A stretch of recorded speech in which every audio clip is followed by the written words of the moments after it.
Welcome everybody to the ancient city of Beer Seva.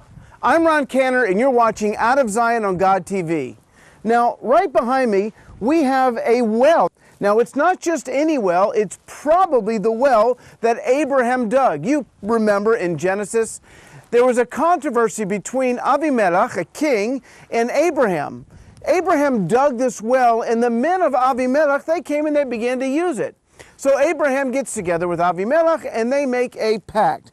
Let's read exactly what it says in the Bible. Abimelech asked Abraham, "What is the meaning of these 7 ewe lambs that you have set apart by themselves?" He replied, "Accept these 7 lambs from my hand as a witness that I dug this well."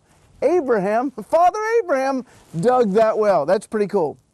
So he says, so that place was called Beer Seva because the 2 men swore on oath there after the treaty had been made at Beer Seva.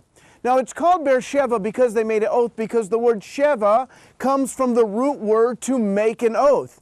Now why did he bring 7 lambs and not 10 or 15? Because the word Sheva also means 7. So it's kind of a play on words, and of course 7 is a very significant number.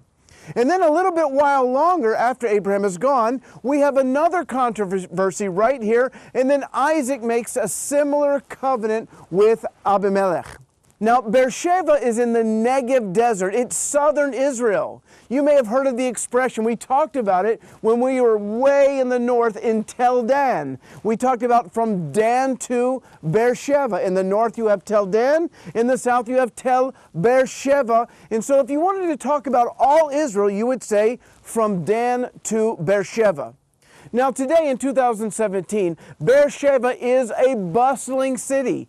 It is Israel's 4th largest city in terms of population. It's the 2nd largest city in terms of geography, and it's considered the capital of the Negev desert.